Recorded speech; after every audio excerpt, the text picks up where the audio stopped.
नमस्कार, IND 121 में आपका स्वागत है। मैं हूं आपके साथ नवीन पुरोहित और आज हमारे साथ चर्चा करने के लिए मौजूद हैं मध्य प्रदेश छत्तीसगढ़ के principal chief commissioner Shri Abrar Ahmed Sahab. Abrar जी, आपका IND 24 में बहुत बहुत स्वागत है। धन्यवाद, बहुत बहुत।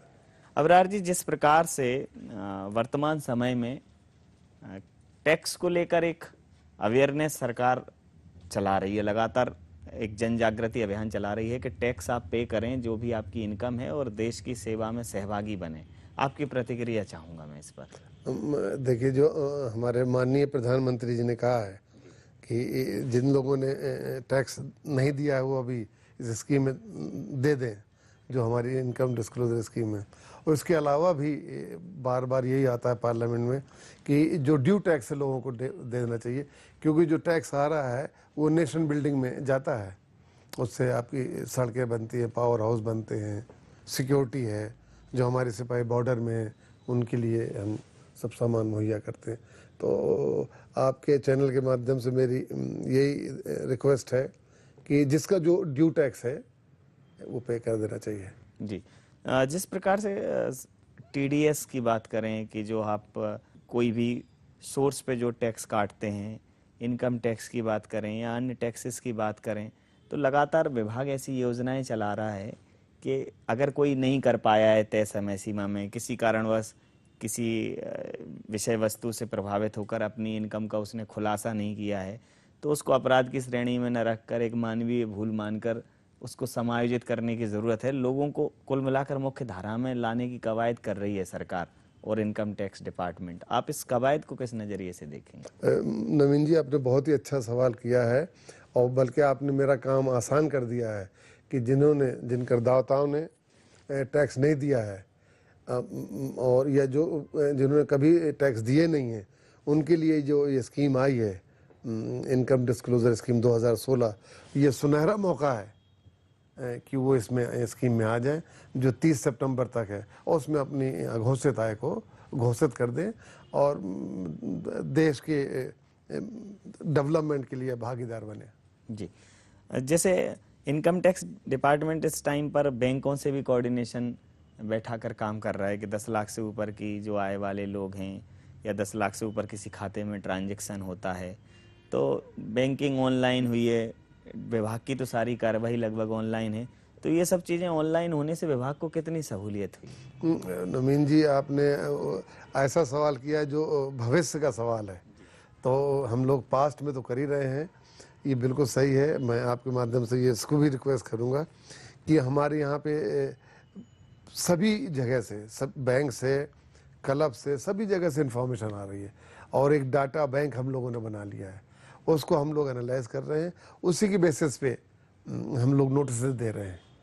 कुछ नोटिस तो हमारा डायरेक्टरेट ऑफ दे रहा है, कुछ हम लोग दे रहे हैं। तो जितने भी ट्रांजैक्शंस हैं अब वो डिपार्टमेंट की नज़र में है। जी, तो कोई भी शख्स जो खर्च करता है या इन्वेस्ट करता है प्रॉपर्टी में या कहीं भी, वो हमारी नज़र में है। और 30 सितंबर ही तक ये छूट है, जैसे हमारे माननीय प्रधानमंत्री जी ने कहा। उसके बाद हम और डिपार्टमेंट बहुत ही सख्त कार्रवाई के लिए तैयार है। जी, जिस प्रकार से एक देश में काले धन को लेकर एक माहौल बना हुआ था कि विदेशों से काला धन आएगा, लेकिन मूल बात यह है कि विदेशों में काला धन गया क्यों? जब हमारे पास काला धन है तभी भेजा गया। तो सरकार और डिपार्टमेंट एक केंद्र बिंदु पर कार्य कर रही है कि काला धन उत्पन्न ही ना हो पाए। जब काला धन लोग बना ही नहीं पाएंगे, काले धन को लेकर लोगों के मन में एक संशय रहेगा, जन जागृति की वजह से लोगों को समझ में आएगा कि जो कमा रहे हैं उसकी उचित जो भी टैक्स बनती है वो पे करें और सुकून से रहें, तो आगामी भविष्य में काले धन जैसे शब्द का जो है पर्याय खत्म हो जाएगा लगभग। क्या सोचते हैं इस विषय में? नहीं, बिल्कुल आपके सवाल ही में जवाब है कि अगर आदमी का जो ड्यू टैक्स अगर वो दे देता है तो काला धन होगा ही नहीं। और काला धन में बताऊं कि जनरल लैंग्वेज में कि जिस इनकम में टैक्स नहीं पे हुआ तो उसको हम काला धन कहते हैं। नो डाउट उन्होंने मेहनत से कमाया है, तो कोशिश तो यही है। इसी वजह से ये स्कीम भी आई है कि जो जिसके पास इनकम टैक्स पे नहीं किया है या इन्वेस्टमेंट नहीं डिस्क्लोज किया, वो अब दिखा करके और फ्यूचर में जो ड्यू टैक्स है वो पे करें। ब्लैक मनी और वाइट मनी, इसको लेके बड़ा संशय है। ब्लैक मनी, लोग जनरली ये समझते हैं ब्लैक मनी के विषय में कि ब्लैक मनी मतलब जो हमने टैक्स नहीं दिया वो ब्लैक मनी है, लेकिन कहीं ना कहीं वो पैसा सरकार की और विभाग की नज़र से भी दूर है, तो उसका जो खर्च है, उसका जो उपयोग है, वो कहीं ना कहीं दुरुपयोग भी हो सकता है उसका। इसलिए ब्लैक मनी के विषय में सरकार सख्त हो रही है, या सिर्फ अपना ही इनकम बढ़ाने के उद्देश्य से ये कवायद है? नहीं नहीं, वो बिल्कुल सख्त हो रही है और जायज़ सख्त हो रही है, क्योंकि जो ब्लैक मनी है वो मेन स्ट्रीम में नहीं है, और जब मेन स्ट्रीम में नहीं है तो वो नेशनल बिल्डिंग में यूज़ नहीं हो रही है, नंबर एक। नंबर टू, जो इन्वेस्टमेंट है, ये तो प्रॉपर्टीज़ में इन्वेस्टमेंट है या गोल्ड में है, जो नेशनल बिल्डिंग के लिए इस्तेमाल नहीं हो रहा है, या मेन स्ट्रीम या बैंकिंग चैनल से बाहर है। जी। और नंबर वन। नंबर टू, जैसे मैंने पहले भी आपसे अर्ज़ किया कि काला धन हम लोग कॉमन लैंग्वेज में कहते हैं कि जिसमें टैक्स पे नहीं हुआ, तो उसको कहते हैं। तो मकसद ये है कि काला धन को मेन स्ट्रीम में ले आए। जी, अगर आरओसी के आंकड़ों पे और आरबीआई और सेबी से प्राप्त जानकारी के आधार पर बात करें, तो पूरे देश में बैंकिंग का कारोबार करने वाली कई ऐसी कंपनियां हैं जो लाइसेंस ना होने के बाद पैसों का लेन देन कर रही हैं, और कहीं ना कहीं वो एक महत्वपूर्ण कारक हैं काले धन के प्रोडक्शन में। तो सरकार की ये योजना कि भाई इस पे नोटिस दे के, ये कई तो ऐसा है कि सब कुछ कैश में चल रहा है, जिनको चिटफंड कंपनी बोलते हैं, बड़ी कार्रवाइयाँ हुई हैं। अभी वर्तमान में एक बड़ी कंपनी पे कार्रवाई हुई, उसका उदाहरण है सेबी ने किया।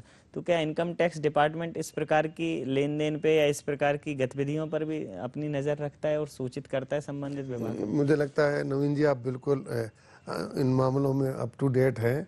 जो इस तरह की कंपनियां हैं, हम उन कंपनियों की डिटेल हमारे पास है और उनमें हम लोगों ने नोटिस दिया है, तो हो सकता है वो इनकम डिस्क्लोजर स्कीम में आ जाए। अगर नहीं है तो हम उन पर सख्त कार्रवाई करेंगे। उन ऐसी कंपनीज के 100% डेटा हमारे पास अवेलेबल है और उनको नोटिस भी चले गए हैं। हम लोगों ने करीब 10,000 नोटिस दिए हैं, उनमें इन कंपनियों का भी नोटिस गए हैं। जी, आप जिस प्रकार से नोटिस गए हैं या जो इनकम टैक्स विभाग जो कवायद कर रहा है, ये तो आपको क्या लगता है जनता से कैसा रिस्पांस कैसा मिल रहा है? अभी तो मिक्स रिएक्शन है, क्योंकि जैसे पहले भी हमारी बहुत सी स्कीमें आई, वॉलंटरी डिस्क्लोजर स्कीम, क्योंकि यहाँ पे जो हम लोगों का साइकोलॉजी है वो वेट एंड वॉच है कि नवीन जी क्या कर रहे हैं, पहले वो कर लें फिर हम सामने आएंगे मिश्रा जी क्या कर रहे हैं, तो वेट एंड वॉच है। लेकिन रिस्पांस अच्छा है, क्वेरीज आ रही हैं और अच्छे रिजल्ट अभी आ रहे हैं और हमें उम्मीद है कि बहुत अच्छे रिजल्ट आएंगे। वर्तमान सरकार को देखें, केंद्र सरकार को, तो जिस प्रकार से धन के प्रवाह को टैक्स को लेकर, देश में टैक्स की जो भागीदारी है देश के विकास में, उसको लेकर जिस प्रकार से लगातार सरकार ने एक जन जागरूकता अभियान चलाया और इस पर सरकार बहुत सक्रिय है, आपकी प्रतिक्रिया चाहूँगा कि सरकार विभाग के साथ किस प्रकार का तालमेल करके काम कर रही है? नहीं नहीं, सरकार का देखिए, कोई भी विभाग हो तो सरकार के अधीन होता ही है और बहुत ही अच्छे ताल्लुकात हैं, ऐसा कुछ नहीं है। और क्योंकि पॉलिसी जो है वो तो सरकारी को बनाना है, हम लोग तो इम्प्लीमेंटिंग एजेंसी हैं, तो जो हमें गाइडेंस है, इंस्ट्रक्शन है, हमें समय समय पे सरकार देती है। और इस बार सरकार जेन्युइनली, पहले भी जेन्युइनली इंटरेस्टेड थे, लेकिन इस बार पहली बार माननीय प्रधानमंत्री जी ने अपनी मन की बात में इसकी चर्चा की है, टीवी में किया, उनके बहुत संदेश आए हैं कि इस बार ये लास्ट चांस है। तो मैं भी आपसे कह सकता हूँ कि लास्ट चांस है। जब एक देश का मुखिया कहता है कि लास्ट चांस है, तो it means it is a last chance. जो लोग इसको अपॉर्चुनिटी को फ़ायदा उठाना चाहते हैं उठा लें, अदरवाइज़ बहुत ही सख्त कार्रवाई की तैयारी कर ली है। और जैसा मैंने आपको पहले बताया कि हमारे पास इंफॉर्मेशन सभी सोर्सेज से मौजूद। जी जी, इनकम टैक्स डिपार्टमेंट की जो कार्रवाइयाँ हैं, ये आपने बिल्कुल उचित कहा कि सरकार किसी की भी वो विभाग अपनी कार्रवाई लगातार करता है। जैसे ही आपके पास पुख्ता सोर्सेस से कोई भी ऐसे प्रमाण आते हैं तो लगातार कार्रवाइयाँ होती हैं। बावजूद इसके लोगों के अंदर धन को एकत्रित करने की जो चाह है, हम झंडा लगाते हैं, यात्राओं में शामिल होते हैं, देशभक्ति के तराने गाते हैं, लेकिन हम एक सीधी सी बात नहीं समझ पाते कि हम इस देश के संसाधनों का उपयोग करके, चाहे मानव हो या अन्य संसाधन, जो भी आय प्राप्त कर रहे हैं, अगर उसका एक हिस्सा हम देश को दे दें तो ये भी तो देशभक्ति है, इसके लिए कोई खाकी और वर्दी पहनने की जरूरत नहीं। तो आपको नहीं लगता कि एक और बड़े व्यापक स्तर पर जागरूकता अभियान चलाने की जरूरत है हमारे सिविक सेंस में, हमारे एजुकेशन लेवल में, कि ये जो एक आर्थिक व्यवस्था है उसको कैसे आप सपोर्ट कर सकते हैं एक नागरिक के तौर पर, इसको और ज़्यादा अच्छे से समझाने की ज़रूरत है। मैं बिल्कुल आपसे एग्री करता हूँ। मीटिंग हुई दिल्ली में, मैंने अपना ये सुझाव भी दिया था ओह कि इसी विषय पे जी कि हम लोगों की जो मानसिकता है, साइकोलॉजी जिसे कहते हैं अंग्रेजी में, कि टैक्स न पे करने की, ये टैक्स देना तो कम है। क्योंकि पहले हम चार्टर्ड अकाउंटेंट से, माफ़ कीजिएगा हम ऐसे सख्त लफ्ज़ यूज़ कर रहे हैं, ये कि कैसे टैक्स न दिया जाए, बजाय इसके कि राय लेके कैसे टैक्स दिया जाए। तो ये हमें मानसिकता बदलनी पड़ेगी, साइकोलॉजी। तो मैंने तो यही सुझाव दिया था कि एक हाई लेवल कमेटी बने सरकार के लेवल पे, जिसमें साइकोलॉजिस्ट हों, इनकम टैक्स के लोग हों, इंडस्ट्रियलिस्ट हों, मीडिया के लोग हों और सर्वे हों, और उसको पायलट प्रोजेक्ट की तरह पहले करें और गांव-गांव में ये दें कि जो ये पैसा आप दे रहे हैं ये सबसे बड़ी देशभक्ति है। अगर काला धन नहीं होगा, इसी से जो एक ज़माने में हिंदुस्तान सोने की चिड़िया कहलाता था, हम फिर उसी युग में पहुंच जाएंगे। जो जिसका ड्यू टैक्स है, ये नहीं कि कोई लाख टैक्स दे या 1 करोड़ दे, हम कहते हैं सिर्फ 100 रुपए दे, उसमें भागीदारी होगी, गर्व भी होगा कि हम टैक्स पे करते हैं। जिस प्रकार से अगर आप मध्य प्रदेश और छत्तीसगढ़ इन दोनों प्रदेशों की बात करें, आपके कार्यकाल में और पिछले कुछ सालों में लगातार जो आपके पास डेटा रहा होगा आंकड़ों के आधार पर, टैक्स के प्रतिशत में जो वृद्धि हुई है उसको आप कितना संतोषजनक मानते हैं? देखिए, लगातार अगर आप फाइनेंशियल ईयर 11, 12, 12, 13, 14, 15 तो लगातार वृद्धि हुई है, बहुत ज़्यादा हुई है। करीब पहले जैसे 8,000 करोड़ होता था, अब करीब 3-4 साल में 18,000 करोड़, लगभग दुगने से भी ज़्यादा हो गया है। इसके बावजूद कि कोई मेजर कोई इंडस्ट्री नहीं है यहाँ पे जी, तो टीडीएस में बहुत तो इसका मतलब ये है सर कि लोगों की सहभागिता बढ़ी है कहीं ना कहीं? बिल्कुल बढ़ी है, पूरे हिंदुस्तान में बढ़ी है। अब मैं आपको बताऊं एक पर्सनल कि जब हमने नौकरी ज्वाइन की थी 1980 में, तो पूरे ऑल इंडिया का बजट था 3,500 करोड़, 3,500 करोड़ सिर्फ। आज करीब जो आज बजट है वो 7,90,000 करोड़ है। तो उसी से अंदाज़ा आंकड़े बताते हैं कि उनकी साझेदारी बहुत बड़ी है। जी, तो जिस हिसाब से आपने कहा कि ये एक सुझाव आपने प्रस्तुत किया, अगर वाकई में ये सुझाव हो जाए और लोगों को ये समझ में आ जाए कि हम अगर कोई भी पेमेंट करते हैं तो हमें उस पर टीडीएस काटना है, और हम कोई भी सेवा देते हैं तो हमें सर्विस टैक्स पे करना है, और उसके बावजूद हमारी इनकम तय सीमा से ज़्यादा है तो वो टैक्स भरना है, एक सीधी सी जो साइकिल है वो समझ में आ जाए तो एक देश के विकास में ये मील का पत्थर साबित हो जाए ये बात, जैसा आप कह रहे हैं। तो इसको कितनी गंभीरता के साथ लिया उस कमेटी ने, या उस चर्चा में इस विषय को कितनी गंभीरता के साथ सुना गया, समझा गया? नहीं, ये है, ये अंडर कंसिडरेशन है, क्योंकि अभी जून 2016 में था, जिसमें माननीय प्रधानमंत्री जी भी थे, फाइनेंस मिनिस्टर भी थे, तो इस पे काम हो रहा है, क्योंकि ये बड़ा लॉन्ग टर्म प्रोजेक्ट है। जी। और हम तो आपके चैनल के माध्यम से भी ये रिक्वेस्ट करेंगे कि जागरूकता फैलाएं कि जो जिसका ड्यू टैक्स है वो दे दे, नंबर 1। उससे क्या कि मन की शांति भी मिलती है और ये फीलिंग आती है कि हम भी देश के बिल्डिंग में हमारा हिस्सा है। और दूसरा, बड़ा मेंटल सुकून भी मिलता है, आदमी सुकून की नींद सोता है। अगर 6-7 बजे कोई घंटी बजाता है तो ये नहीं लगता कि आयकर विभाग आ गया। तो उससे क्या है कि पल्पिटेशन, हार्ट की प्रॉब्लम भी होती है, तो उनके हक में भी है, नंबर 1। नंबर 2, अगर जो नंबर 2 पैसा है या काला धन है, तो कहीं ना कहीं नंबर 2 है तो इन्वेस्टेड होता है गोल्ड में या बेनामी, उसमें वो डूबने का भी डर रहता है। तो तीसरा, नेशन बिल्डिंग में भी नहीं काम आता है। तो अगर वो इस स्कीम में डिस्क्लोज कर दें और टैक्स पे करने लगे तो ये देश बहुत ही आगे बढ़ जाएगा। भारतीय अर्थव्यवस्था को ध्रुवीकरण के इस दौर में वैश्विक अर्थव्यवस्था के सापेक्ष आप किस दृष्टिकोण से देखते हैं? क्योंकि वर्तमान कई गुज़िश्ता सालों में जहां पूरे विश्व में मंदी छाई रही, वहां हम डटकर खड़े रहे। अभी आरबीआई के गवर्नर रघुराम राजन साहब के कार्यकाल में भी अभूतपूर्व और उल्लेखनीय कुछ कार्य हुए। तो आपकी इस पर प्रतिक्रिया चाहूँगा। देखिए, हमारा जो बेसिक इंफ्रास्ट्रक्चर है, जो हमारे पास रिसोर्सेज अवेलेबल हैं, अगर उनका सही इस्तेमाल हो जाए तो हमें किसी की मदद की ज़रूरत नहीं है। इसी वजह से पूरा ग्लोबल जो इकोनॉमिक सीन बड़ा दयनीय था, चिंता का विषय था, उस वक्त भी हमने डट के मुकाबला किया है। अब उसी श्रेणी में ये एक कदम आगे है कि जो सो कॉल्ड ब्लैक मनी है, काला धन है, अगर आ जाता तो हम इस स्थिति में होंगे कि हम वर्ल्ड लीडर बन सकते हैं।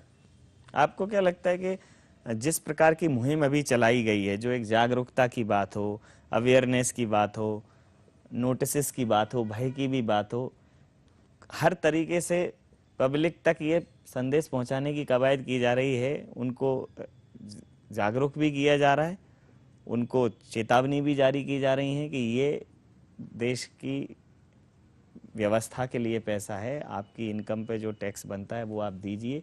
ये जागरूकता अभियान जिस स्तर पर अभी चल रहा है, अगर ये पिछले 10-12 वर्षों पीछे चले जाएं और लगातार इस प्रकार की मुहिम होती तो शायद आपको नहीं लगता है कि और अभूतपूर्व परिणाम आ सकते थे वर्तमान परिस्थितियों को? देखिए, जो पहले हुआ वो बिल्कुल सही था।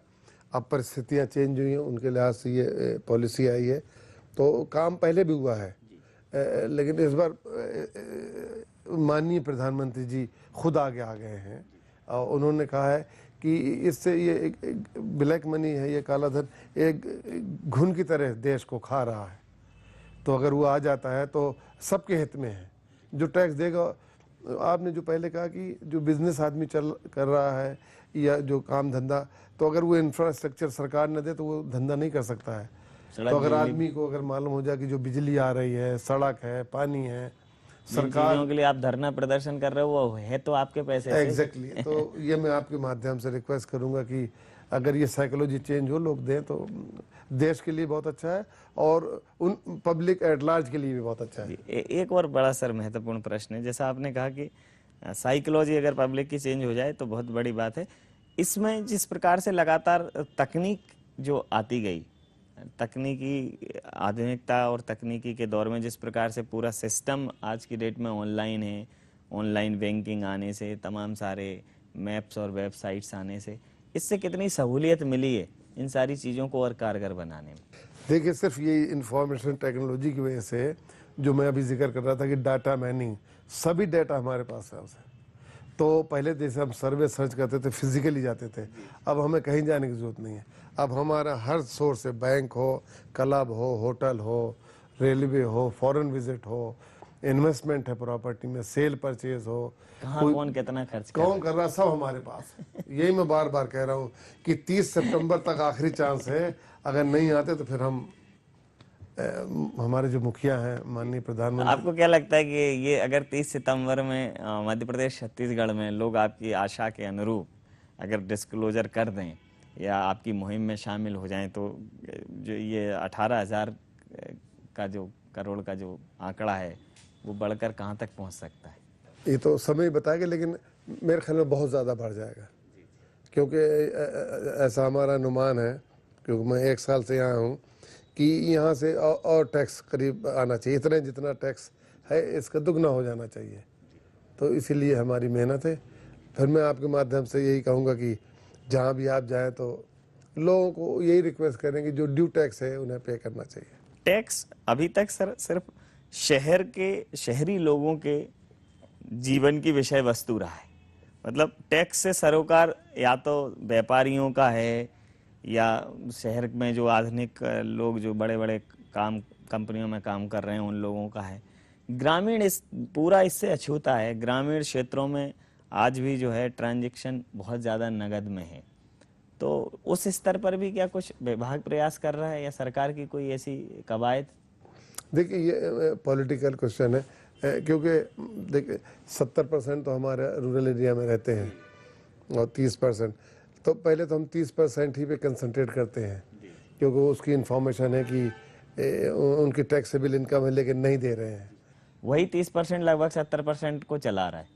ऐसी बात नहीं, क्योंकि जो स्टडी हुई है अभी तक, जो मुझे मालूम है कि रूरल एरियाज में एग्रीकल्चरल, मेरे ख्याल में आपका इशारा एग्रीकल्चर इनकम को टैक्स की तरफ है, तो उस इनकम को तो हम रेट पर्पस के लिए जोड़ते हैं, टैक्स नहीं है। अब ये पॉलिटिकल डिसीजन होगा कि और चर्चा होती रहती है बार बार पार्लियामेंट में भी, बाहर भी, कि क्या एग्रीकल्चर इनकम को टैक्स किया जाए या ना किया जाए।